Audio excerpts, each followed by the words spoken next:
La siguiente ponencia la va a presentar Ricardo Pérez y se titula Evolución del concepto de pensamiento de John B. Watson.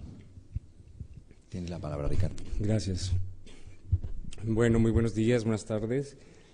Yo vengo de la Universidad Veracruzana, en México, del doctorado en Ciencia del Comportamiento, especialmente del Centro de Estudios e Investigaciones en Conocimiento y Aprendizaje Humano. Quiero compartirles esta investigación histórico-conceptual que he venido realizando y que pues es muy oportuna este año por la celebración del centenario del llamado Manifiesto Conductista, pero en particular mi motivación surgió de que el área del pensamiento, la conducta humana compleja, es el área de mayor interés para mí profesionalmente. Entonces comencé con la pregunta de qué forma se había abordado la conducta humana compleja y el pensamiento desde el conductismo históricamente, y me acerqué fundamentalmente a Watson en primera instancia y veía muchos libros de texto que hacían referencia a este concepto de una forma relativamente simplificada, y de alguna manera también como con cierta presentación peyorativa por su simplicidad o su ingenuidad, ¿sí? Por ejemplo, en la última cita se observa que se ve como una exageración de que el pensamiento sea considerado como un tipo de habla subvocal o cosas por el estilo.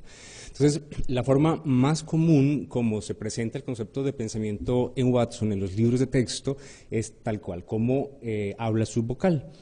Entonces, esa era como la puerta de entrada de mi análisis, pero comencé a investigar qué había dicho Watson, qué había escrito Watson, y bueno, pues me encontré con muchas sorpresas en el sentido de que tenemos una versión presentada por terceros después de muchísimos años de que los autores han escrito las cosas y generalmente no corresponden con lo que el autor pretendía decir.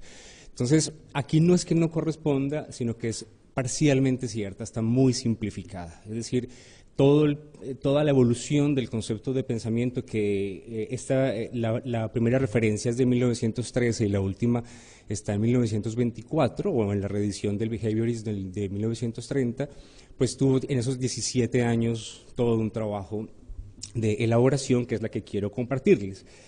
Lo ideal hubiera sido poderles mostrar las citas textuales para ser más fiel con lo que dijo Watson, pero pues son 2 libros, 5 artículos, entonces les voy a mostrar las referencias y la síntesis que yo extraje de cada aporte que él fue haciendo año tras año, con algunas observaciones conceptuales que me parecen interesantes. Yo traté de acercarme de la forma más neutral posible para conocer pues cómo fue su evolución. Entonces, la formulación inicial aparece en el clásico Manifiesto Conductista.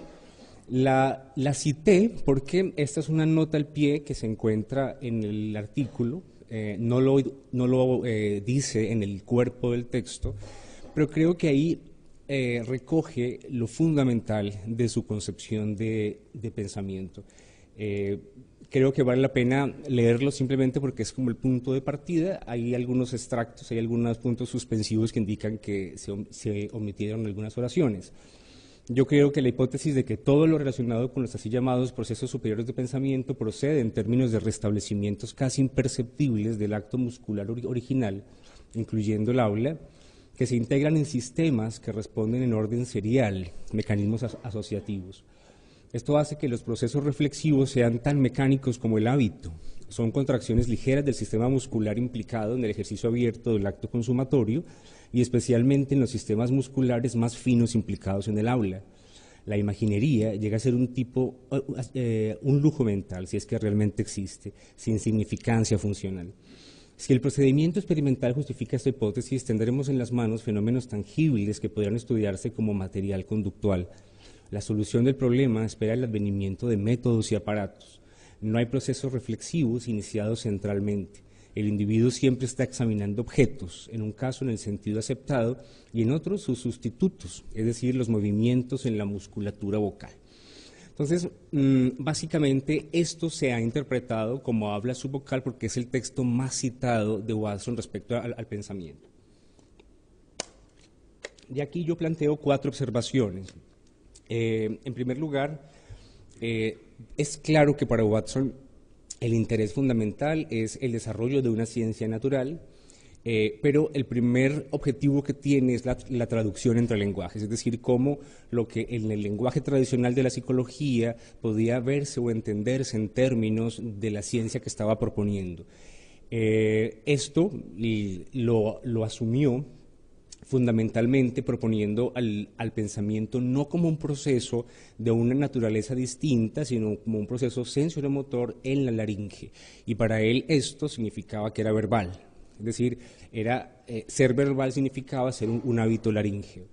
Pero tenía además la necesidad de mostrar la potencia metodológica de esto, es decir, el pensamiento y los procesos de conciencia, que en ese momento eran el material idóneo o privilegiado de estudio para la psicología, no había podido ser estudiado sino a partir de métodos introspectivos. Entonces la idea es poder mostrar cómo se puede estudiar con el método de la observación conductual este fenómeno. Pero pues los autores, los analistas muestran que la alternativa watsoniana fue localizacionista, en el sentido de que el pensamiento se definía por la actividad de un tipo particular de órgano. Es claro que en el tratamiento que él hace se puede identificar cierto tipo de asociacionismo mecanicista, aunque estrictamente materialista, lo cual muestra que hay un compromiso ontológico que él está defendiendo, y es que el pensamiento es de un tipo particular, o sea, no es un tipo de realidad o no tiene una naturaleza distinta a la de cualquier proceso conductual, pero además tiene implicaciones epistemológicas, metodológicas, que él lo plantea como un reto fundamentalmente. Sin embargo, la pregunta de cuál es el estatus conceptual o lógico que juega el concepto de pensamiento en Watson. Si adoptamos el análisis de McCockard y Mill sobre si es un constructo hipotético o una variable interviniente, entramos en discusión. Porque en ambos hay fragmentos o hay momentos de los textos de Watson en donde puede ser interpretado de una forma o de otra. Algo interesante es la delimitación fenomenológica de las características definitorias del pensamiento, pero no funcional. Es decir, lo que era definitorio era la inapariencia del hábito. Y eso fue manteniéndose durante todos los años. Es decir, una de las cosas más constantes fue que uno de los criterios definitorios era la inapariencia del hábito. Aquí vinculo con las 2 formas de descripción que propone Ryle, la descripción superficial y la descripción densa, que correspondería más bien a una descripción funcional. En el caso de Watson estaría más cerca a lo que se llamaría una descripción superficial, entendiendo superficial básicamente como basada en lo aparente, en eventos aparentes o no aparentes. Pero algo muy interesante que se debe subrayar es la naturaleza verbal de las respuestas implicadas en el pensar, es decir, es un evento de naturaleza verbal, el pensamiento. Y al final, en la cita, nos plantea un mecanismo de sustitución de objetos por palabras. Este mecanismo creo que es lo más interesante psicológicamente y generalmente se ha obviado en la reseña que se hace del concepto de pensamiento de Watson. Ya vamos a ver cómo fue evolucionando esa noción que nos presenta de sustitución. La primera precisión que la hace en el mismo año, pero en un artículo distinto, que aquí queda la cita. Aquí plantea fundamentalmente 2 nuevas precisiones. Una, nos aporta la especificación del proceso. En primer lugar dice, el ambiente demanda la formación de hábitos. En segundo lugar, los hábitos verbales emergen en combinación con los no verbales con respecto a objetos definidos. Se establecen asociaciones neurales entre palabras y actos. Las palabras llegan a ser sustitutos de las acciones, y aquí ya la relación de sustitución es distinta de la que nos planteaba inicialmente, pero habla de un resultado que es la abreviación conductual. Y quinto, el estímulo que produjo inicialmente la respuesta no verbal produce ahora una palabra que es un movimiento en la laringe o cualquier otro órgano expresivo. Y el segundo aporte que hace es enfatizar que el pensamiento es conducta implícita, es decir, movimientos imperceptibles, pero dice además en la laringe dedos, manos y cuerpo en general, que coincide usualmente con mecanismos expresivos como posturas corporales, y ocurre en el intervalo entre la presentación del estímulo y la respuesta directamente observable. Entonces, algo interesante que resalto de esta primera precisión es lo siguiente. Primero, plantear el pensamiento como un logro ontogenético en el individuo vinculado con una economía de acciones, es decir, tiene una función psicológica. Pero además es interesante el planteamiento hipotético de una asociación neural, en últimas como mecanismo de base de eso. La relación de sustitución que nos está planteando Watson es muy cercana a lo que hoy en día estamos llamando equivalencia funcional entre estímulos, pero también equivalencia funcional entre respuestas. Este concepto de equivalencia funcional llegó a ser en su momento, en los 30s y 40s, un concepto clave. Hull tiene un artículo dedicado específicamente a eso, pero ahora ha resurgido el interés en la equivalencia. Pero lo interesante es que inicialmente en psicología el problema era el de la equivalencia funcional, tanto entre respuestas como entre estímulos, y ya Watson nos estaba anticipando eso. Pero además, otro punto clave es la ampliación del espectro reactivo definitorio del pensamiento, es decir, ya no era solamente actividad laríngea, sino actividad de otros órganos expresivos que sustituían la actividad laríngea, de modo que la definición de pensamiento solo como habla subvocal realmente es muy parcial y muy reducida. Pero finalmente trató un poco indistinguiblemente lo implícito como lo inefectivo, como lo imperceptible. Y esa es una de las críticas que podría hacerse, y es que son tres cosas que pueden ser distintas, pero para él fueron en muchos sentidos intercambiables. La segunda precisión la hace en este libro de 1919 y nos hace 5 puntos nuevos, nos propone 5 puntos nuevos. Lo primero es necesaria la distinción entre el hábito vocal y el hábito lingüístico. El hábito lingüístico sería la relación entre hábitos vocales y actividades de manos, piernas, brazos y sustituibles por ellos. Esta distinción entre lo vocal y lo lingüístico que ofrece Watson es prácticamente desconocida y tiene una riqueza y una potencia interpretativa increíble.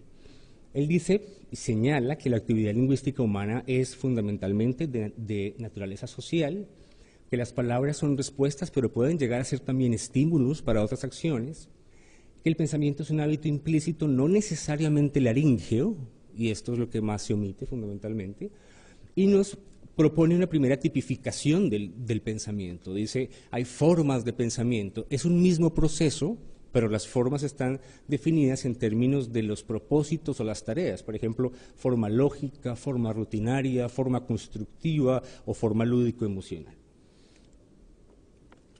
La tercera precisión la encuentro en este artículo de 1920 que se realizó a propósito de un coloquio que se hizo sobre pensamiento.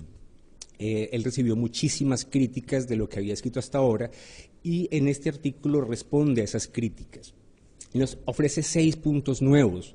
El primero es una tipificación distinta del pensamiento, mucho más interesante en la medida en que tiene más aspectos conductuales. El primer tipo sería como secuencias invariables de hábitos vocales, el segundo tipo como solución de problemas conocidos que requieren hábitos verbales ya conocidos o establecidos, y la tercera como solución de problemas nuevos que demandan hábitos verbales complejos. La vinculación del pensamiento con la solución de problemas es algo que prácticamente no está reportado cuando se trata el pensamiento en Watson.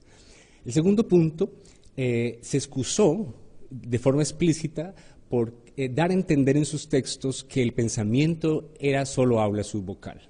Dice, creo que es por mi forma de escribir, dice, pero en verdad se piensa con el cuerpo entero, dice, de forma explícita.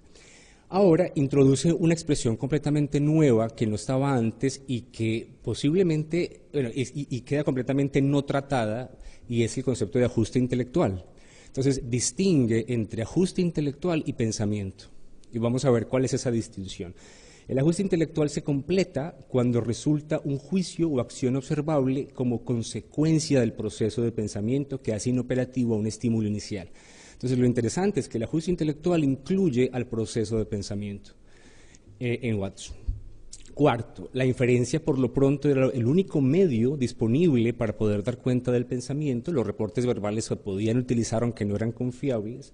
Y hace dos anotaciones cortas, interesantes, sobre los conceptos y sobre el significado. Entonces dice, el pensamiento conceptual es una falacia, siempre estamos interactuando con cosas específicas, nunca con conceptos, los conceptos en sí mismos no existen, y el significado no es una cosa distinta de lo que se hace, que es una de las tesis conductistas más claras respecto del significado. Ese artículo es una joya porque realmente él avanzó muchísimo en su conceptualización del pensamiento, pero quedó casi todo por elaborar. Las observaciones que me resultan de los dos artículos anteriores son los siguientes. Primero, el pensamiento se puede clasificar según la novedad y la variabilidad del problema que se va a resolver. Dos, plantea el pensamiento como un proceso mediador, de modo que yo me arriesgo a plantear el esquema proceso mediador-respuesta claramente en Watson. Hay contraejemplos de ajuste intelectual en el sentido de que podría haber ajuste intelectual que no implique procesos de pensamiento en el sentido que lo está tratando Watson, e incluso ejemplos de pensamiento en el lenguaje ordinario que pueden no coincidir con la forma como lo plantea él. Y el llamar la atención de que el asunto de los conceptos y los significados lo considera como abstracciones poco útiles para el estudio de la conducta. Y finalmente, la última formulación se encuentra desde 1924, realmente no cambió mucho en esos tres textos, se complementan de alguna manera o a veces son reiterativos, y tiene fundamentalmente dos aportes. El primero es, el pensamiento tiene lugar dependiendo de cuál de tres sistemas, el kinestésico, el visceral o verbal, domina en un momento dado. Y segundo, los hábitos verbales sirven de reflejos de primer orden sobre los cuales se establecen reflejos de segundo orden. Algo muy interesante entonces, y es la vinculación o la explicitación de tres sistemas de respuesta que están organizados, que interactúan entre sí, y la especificación de una relación de dependencia condicional entre dos tipos de hábitos, los hábitos verbales siendo de primer orden y otros que van a ser sustitutivos de estos de segundo orden. Y nos muestra este esquema, este es un esquema que aparece en el artículo de 1924A y en el libro de Behaviorism, en el que nos presenta un estímulo inicial que puede desencadenar la acción de cualquiera de los sistemas de respuesta. Luego estos sistemas de respuesta son sustitutos del objeto y se convierte y adquieren función de estímulo para otros sistemas, de modo que en un momento dado, por ejemplo, puede ser un sistema de respuesta ante una función de estímulo del sistema visceral, del kinestésico o del verbal. Y esta organización es dinámica, cambiante, y a esto se le llama pensamiento cuando es implícito, es decir, lo que está ocurriendo entre esta respuesta final observable y la presentación de este estímulo, toda esta dinámica entre sistemas reactivos, en la medida en que es implícito, es pensamiento. Dice él, hay dominancia lingüística verbal y en esa medida casi siempre es laríngea, pero puede no ser laríngea. Las observaciones finales, entonces, son que el pensamiento como proceso de organización de hábitos implícitos con diferentes sistemas de respuesta, y la sustitución, como la maneja Watson, llama la atención sobre el problema de la referencia, que es un problema fundamental. Él no lo trata como tal, pero pareciera en ciertos casos que la implica, aunque fue un problema que le hicieron ver sus contemporáneos. Para terminar, entonces, la conceptualización más detallada y acabada del pensamiento, del concepto de pensamiento, según Watson, que yo logré de esta investigación histórico-conceptual, es la siguiente. Un proceso constitutivo de los ajustes intelectuales. ¿Eso qué? O sea, ¿qué es el pensamiento en Watson? Al final, es un proceso constitutivo de los ajustes intelectuales, los cuales inician con un estímulo que desencadena tal proceso y termina con una respuesta observable, generalmente verbal, en la forma de juicio. El proceso de pensamiento se entiende como una organización de hábitos kinestésicos, verbales y viscerales no aparentes, en donde los hábitos verbales son dominantes y constituyen reflejos condicionados de primer orden sobre los que se desarrollan otros hábitos. Como resultado, los hábitos verbales sustituyen a los objetos estimulativos, permitiendo que el individuo responda a sus propias respuestas sustitutas y no a los objetos, teniendo como consecuencia la abreviación de la conducta. Ese es entonces el concepto más logrado que encuentro en Watson.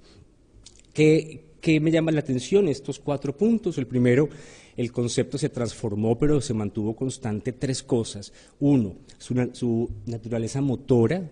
2, su carácter implícito. Y 3, el esquema ER en el que quiso encajar la concepción de pensamiento. 2, es prominente en su propuesta. Llama la atención el concepto de ajuste intelectual como distinto de pensar. La dominancia lingüística reconocida en el pensar, la organización de hábitos, la relación de sustitución y al final la dependencia condicional entre reflejos. Son conceptos por elaborar que nunca quedaron realmente desarrollados. Puede ser problemático desde mi punto de vista intercambiar lo implícito con lo inefectivo, con lo expresivo, lo inaparente. Creo que conceptualmente puede ser distinto. 2, especificar qué es aquello de lo lingüístico. No fue, o sea, nos dio ideas, dio sugerencias, pero finalmente es un tratamiento borroso sobre lo lingüístico. 3, la relación entre lo inferido y el juicio, eso con la solución de problemas, etcétera. Y finalmente 4, y con eso termino, considero que los aspectos que trató Watson cuando estudió el pensamiento siguen vigentes en la psicología contemporánea y en particular en la psicología conductual. Quizás convenga retomarlos y seguirlos desarrollando. Ya, muchas gracias.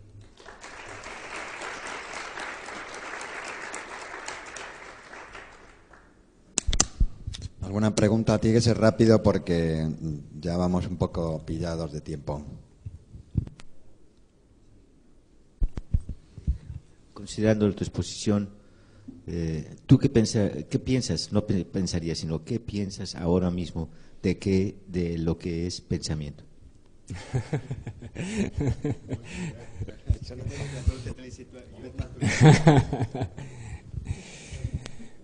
Bueno, fíjate que me queda claro algo, y es que tenemos la trampa del lenguaje ordinario, que creo que Watson cayó en la trampa. Es decir, pienso que intentó ajustar un término del lenguaje ordinario que no es unívoco, que no es técnico, que no se desarrolló específicamente para hacer descripción de un proceso definido teóricamente, y trató de encajarlo en el esquema. Entonces, pienso que el énfasis que le dio al concepto de pensamiento como conducta inaparente es un resultado de haber caído en la trampa. En esa medida, yo podría decir que para mí pensamiento en últimas es lo que en el lenguaje ordinario decimos que es pensamiento, y que por tanto no sería un término técnico.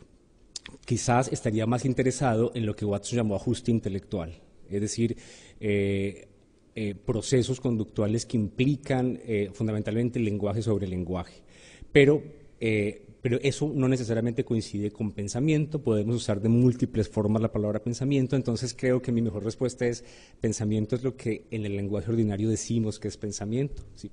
Y no es necesariamente el tipo de cosas que yo quisiera estudiar, ¿no?, técnicamente. Gracias. ¿Alguna otra pregunta?